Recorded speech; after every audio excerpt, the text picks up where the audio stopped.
Hello everyone, a very warm good morning to you all once again. This is Gauri Tikar from Access Colleges, and this video is on the second part of noun-pronoun agreement. In the first part we had covered 7 rules, and the leftover rules will be covered in this part. I hope you have watched and liked the first part, so let's start with the second part. If you haven't watched the first part yet, then the link you can find in the description. So now let's start with the part 2 on noun-pronoun agreement with leftover rules.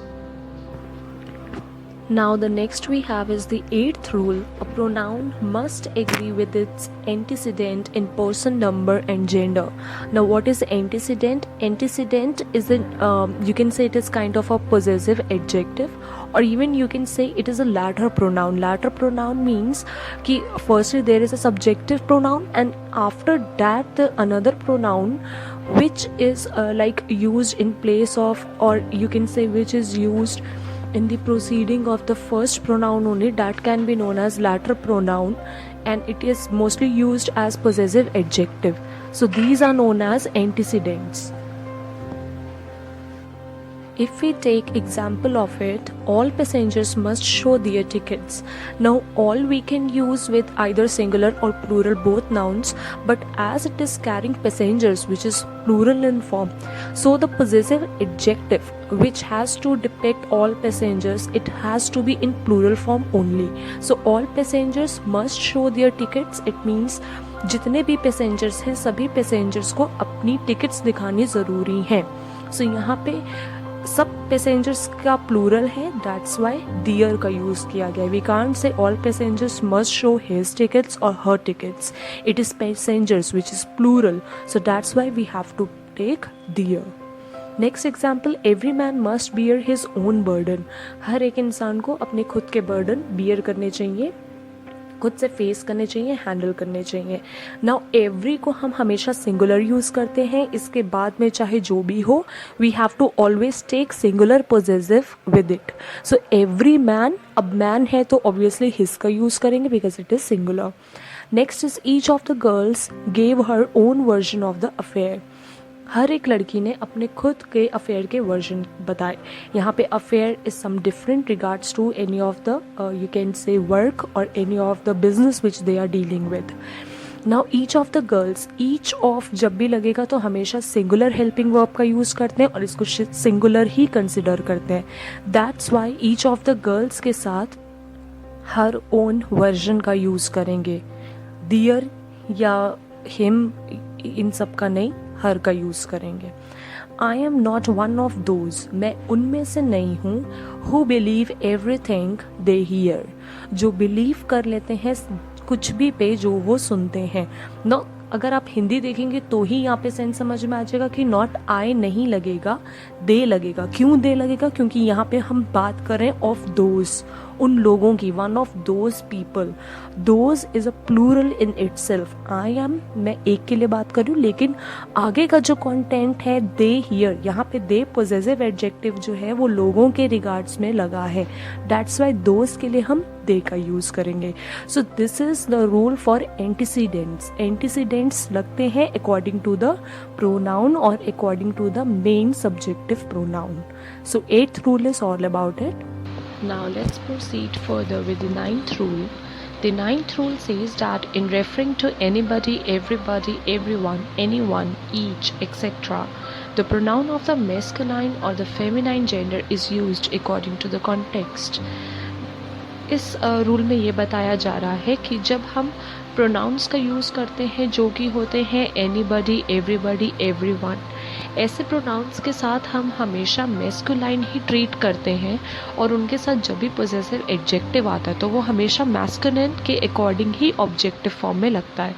Suppose अगर हम second last examples देखेंगे तो उसमें given है anybody can do it if he tries.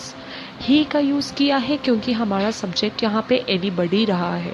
Everyone ran as fast as he could, यहाँ पे again हमने second phrase के लिए ही का यूज़ किया है because every one is for every one. जब भी इस तरह के प्रोनाउंस यूज़ होते हैं जो कि रिलेटिव होते हैं, डिस्ट्रीब्यूटिव होते हैं, तो इसमें हम बेसिकली इनको मैस्कुलिन ही कंसिडर करते हैं। बहुत रेयर केसेस होते हैं जिनमें इनको फेमिनिन की तरह कंसिडर किया जाता है। इवन अगर आजकल आप लोग अगर बुक्स वगैरह कुछ पढ़ेंगे तो उसमें गिवन होता है man is responsible for his own mistakes. Usually man और हर एक को हम इंक्लूड कर लेते हैं पूरे माइनकाइंड के लिए, उसमें वुमेन भी इंक्लूड होती हैं, मेन भी इंक्लूड होते हैं, लेकिन पर्टिकुलरली मैन को कंसिडर करते हैं पूरे ह्यूमन काइंड के लिए। तो दैट्स वाई इसमें हम हिज का ही यूज़ करते हैं। सो जब भी हम लोग ये वाले प्रोनाउंस का यूज़ करते हैं हमेशा इसमें आगे कैरी ओवर के लिए मैस्कुलिन का ही यूज़ करेंगे एज अ सब्जेक्ट और ऑब्जेक्ट। बहुत रेयर केसेस होते हैं जहाँ पे प्लूरल फॉर्म्स आती हैं। प्लूरल फॉर्म्स कैसे आती हैं? In formal speech or writing, we can't use plural pronoun they, them, their with anybody, everyone, etc. So ये चीज़ हमेशा हमें ध्यान रखनी है कि फॉर्मल स्पीच और राइटिंग के वक्त हम कभी भी प्लूरल प्रोनाउंस का यूज़ नहीं करेंगे। इनके साथ हमेशा सिंगुलर का ही यूज़ जाएगा, जैसे कि ऊपर बोला गया है। Now everyone can do it if he tries, this is formally correct. But अगर हम लिखेंगे everyone can do it if they try, then this will be grammatically wrong. Each of them had their share.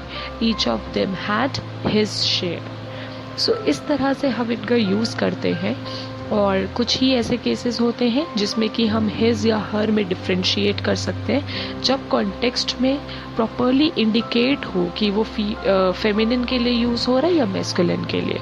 Suppose I shall be glad to help every one of my boys in his studies. No यहाँ पे boys specifically बोल दिया गया है, that's why his का use करेंगे। अगर होता I shall be glad to help every one of my girls in her studies, तो यहाँ पे हर का यूज़ करते क्योंकि हमने स्पेसिफिकली गर्ल्स का यूज़ किया है। अदरवाइज ऑल ओवर हम इन वर्ड्स के साथ हमेशा मैस्कुलाइन को ही यूज़ करेंगे। So this was your rule number 9. So now let's proceed with the 10th rule, which says in indefinite pronoun one should be used throughout if used at all. One एक ऐसा pronoun होता है जिसको हम indefinite pronoun बोलते हैं क्योंकि हमें बेसिकली पता नहीं होता है कि हम वन किसके लिए यूज़ कर रहे हैं। वन हर एक के लिए यूज़ हो सकता है या किसी के लिए भी यूज़ किया जा सकता है। जैसे somebody, nothing, we don't know somebody हम किसके लिए प्रॉपरली स्पेसिफिकली यूज़ कर रहे हैं, नथिंग किसके लिए यूज़ कर रहे हैं, तो ये हमारे इंडेफिनिट प्रोनाउंस होते हैं। Now let's take example. अगर हमने वन का यूज़ किया है एज अ सब्जेक्टिव प्रोनाउन तो उसको प्रोसीड फर्दर करने के लिए भी सेकेंड क्लॉज में हम वन का ही यूज़ करेंगे। One can not be too careful about what one says. इसका मतलब है कि किसी को इतना केयर नहीं करना चाहिए कि कोई उसके बारे में क्या कहता है। न यहाँ पे कोई या किसी को, ये दोनों चीज़ें इनडेफिनिट प्रोनाउन है। तो अगर सेंटेंस वन से यूज़ होता है एज अ सब्जेक्टिव प्रोनाउन तो इसके कैरी ओवर क्लॉज के लिए भी हमें वन का ही यूज़ करना चाहिए। One must not boast of one's own success. किसी को अपनी खुद की सक्सेस के ऊपर घमंड नहीं होना चाहिए या प्राउड इनफ नहीं होना चाहिए। तो यहाँ पे अगेन जैसा कि हमने वन को सब्जेक्टिव प्रोनाउन लिया तो हमारा सेकंड क्लॉज भी वंस से ही स्टार्ट होगा, चाहे कि वो यहाँ पे पॉजेसिव ही क्यों ना शो किया है विद अपॉस्ट्रोफी एस। नाउ अगर हमें जैसे वन से अगर हमने सेंटेंस स्टार्ट किया है and we don't want to extend it to a very wide range, तो उसके लिए बेटर होगा कि हम उसकी थोड़ी बहुत फॉर्म्स चेंज कर दें बीच में, जिससे कि हमें वन के ऊपर ही डिपेंडेंट ना रहना पड़े, कोई दूसरा हम प्रोनाउन भी यूज़ कर सकें। बट अगर वन पे एम्फेसाइज है, कोई एक प्रॉपर सेंटेंस है जो किसी के लिए इंडिकेट कर रहा है, then it is better to use one with its proceeding antecedent with one only. So this was your rule number 10. Now the 11th rule is quite simple. इसमें हमें anyone का यूसेज बताया गया है कि anyone का यूज़ हम करते हैं जब दो से ज़्यादा पर्सन या थिंग्स के बारे में बात हो रही हो। Suppose she was taller than any one of her 5 sisters. यहाँ पे 2 से ज़्यादा बहनें हैं, that's Y any one of her 5 sisters का यूज़ करेंगे instead of either of her 5 sisters. और सपोज जैसे हम बहुत ही जनरल एक सेंटेंस का यूज़ करते हैं, any one can participate, any one can perform, any one can do this task. तो ये एनी वन ऑब्वियसली तब यूज़ किया जाता है जब अंडरस्टूड हो कि हाँ यहाँ पे 2 से ज़्यादा लोग हैं। सो यहाँ पे एनी वन का यूसेज बताया गया है कि 2 से ज़्यादा लोगों के लिए या चीज़ों के लिए हम एनी वन का यूज़ कर सकते हैं। Next proceed further with the rule number 12। Rule number 12 is about distributive pronounce जो होते हैं ईच, आइदर, नाइदर। इनका यहाँ पे एक कलेक्टिव यूसेज बताया गया है इंडिविजुअल्स के लिए, और इनके साथ हमेशा सिंगुलर वर्ब का ही यूज़ करते हैं। जैसा कि हम लोगों ने ऑलरेडी ऊपर एक केस में पढ़ा है रूल नंबर 9 में, जिसमें कि ऑलरेडी बताया गया था कि एनीबडी, एवरीबडी, एवरीवन, इन सब के साथ हमेशा मैस्कुलिन और सिंगुलर प्रोनाउन ही यूज़ करते हैं। सो सेम यहाँ पे बताया जा रहा है कि ईच, आइदर, नाइदर, ये जितने भी डिस्ट्रीब्यूटिव प्रोनाउंस हैं, चाहे इसमें हमारा जो मेन सब्जेक्टिव प्रोनाउन है वो प्लूरल फॉर्म में क्यों ना हो, लेकिन उसके साथ का जो हेल्पिंग वर्ब होता है वो हमेशा सिंगुलर ही लगता है। जैसे each of the scholars has done well. Scholars यहाँ पे प्लूरल है, लेकिन ईच ऑफ द स्कॉलर यानी हर एक स्कॉलर की बात हो रही है कि हर एक स्कॉलर ने अच्छा किया है, तो वॉज हेल्पिंग वर्ब का यूज़, हैज़ हेल्पिंग वर्ब का यूज़ करेंगे instead of have. Suppose next is each of the man was paid 20 rupees. यहाँ पे हर एक मैन, हर एक आदमी की बात हो रही है कि हर एक आदमी को 20 रुपीज़ दिए गए, तो हर एक डिफ्रेंशिएट कर देता है पर्टिकुलर पर्सन को। डैट्स वाई यहाँ पे हमारा हेल्पिंग वर्ब वॉज लगेगा, सिंगुलर ना कि were. Neither of them was invited to the party. Neither का यूज़ करते हैं जब लोगों में कोई बीच में चुनाव हो कि इन दोनों में से किसी को भी नहीं बुलाया गया पार्टी में, तो neither of the accusations is true. इन दोनों में से कोई भी एक्यूजेशंस यानी कोई भी जो आरोप लगाए गए हैं वो सच नहीं है।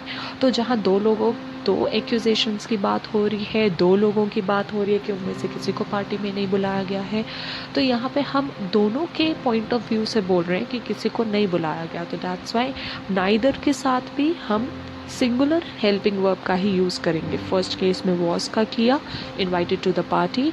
सेकेंड केस में हमने इज का यूज़ किया, इज ट्रू के लिए।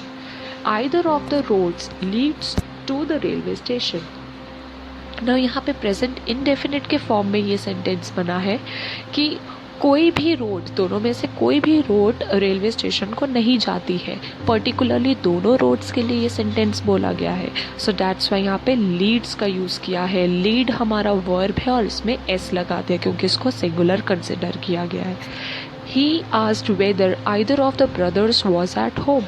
अगेन दोनों भाइयों में से किसी एक की बात हो रही है कि क्या कोई भी एक भाइयों में से कोई भी एक भाई घर पर है, तो दैट्स वाई यहाँ पे was का यूज़ किया गया है। So this was your rule number 12। Now the 13th rule is very simple. अगर हम इसे समझ लेंगे तो हमारे लिए बिल्कुल भी मुश्किल नहीं होगा। इस रूल में ये बताया जा रहा है कि जो सब्जेक्ट ऑफ अ वर्ब होता है, जो हमारा रिलेटिव प्रोनाउन होता है, अगर हम इसको समझ जाएंगे तो हमारे लिए वर्ब एग्रीमेंट इसमें करना according to the antecedent of the relative बहुत ही ईजी हो जाएगा।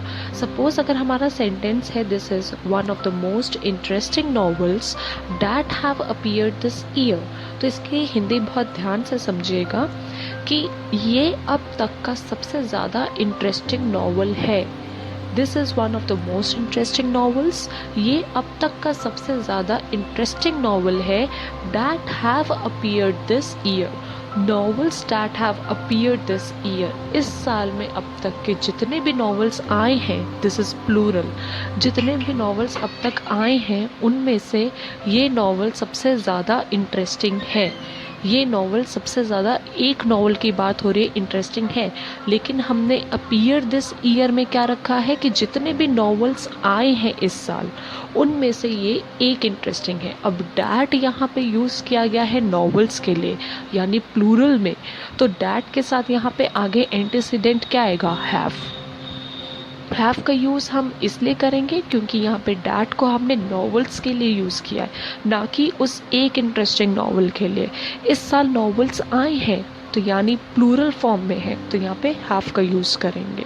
Next example, It was one of the best speeches that have ever been made in Parliament. Parliament में अब तक की जितनी भी स्पीचेस दी गई हैं उनमें से सबसे अच्छी स्पीच ये वाली है।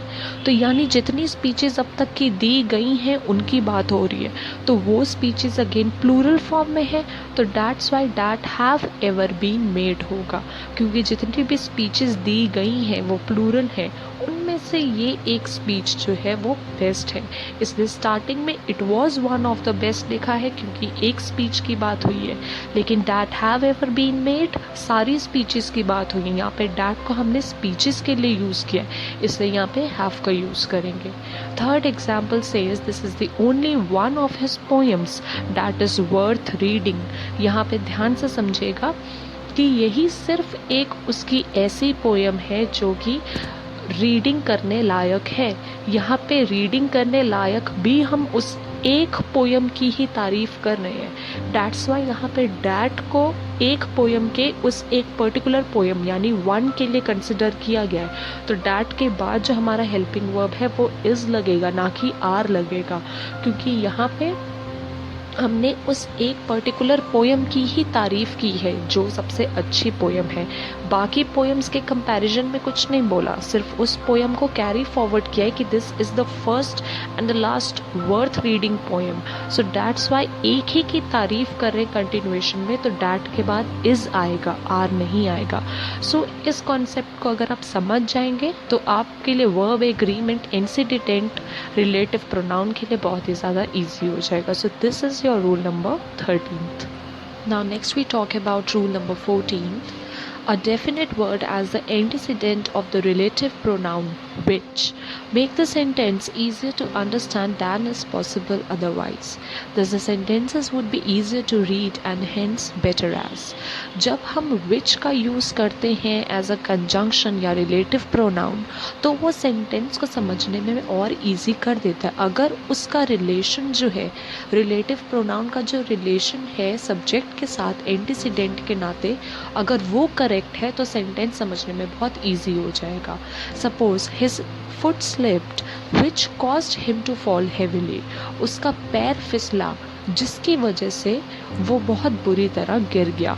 नाउ पैर फिसलने का रीज़न है जिसकी वजह से वो गिरा है, तो यहाँ पे विच का यूज़ करेंगे तो सेंटेंस समझना बहुत इजी हो जाएगा। इंस्टेड अगर हम इसे लिखें his foot slipped and this caused him fall heavily, उसका पैर फिसला और इस वजह से वो गिर गया बहुत बुरी तरह, तो और इस वजह से यहाँ पे कोई रीज़न के लिए यूज़ नहीं हो रहा है, क्योंकि हमने बोला उसका पैर फिसला जिसकी वजह से वो गिर गया, तो जिसकी वजह से यहाँ पे मोर एप्रोप्रिएट है, दैट्स वाई हम यहाँ पे विच का यूज़ करेंगे। Now next if we talk about I went home for my umbrella and this prevented me from being in time, मैं अपने घर अम्ब्रेला के लिए गया और इससे मैं प्रिवेंटेड एंड दिस प्रिवेंटेड मी, और इसने मुझे बचा लिया टाइम पर होने के लिए। मैं टाइम पर ही था, I was being on time, मैं टाइम पर था, लेकिन अम्ब्रेला लेने गया तो इसलिए मैं लेट हो गया।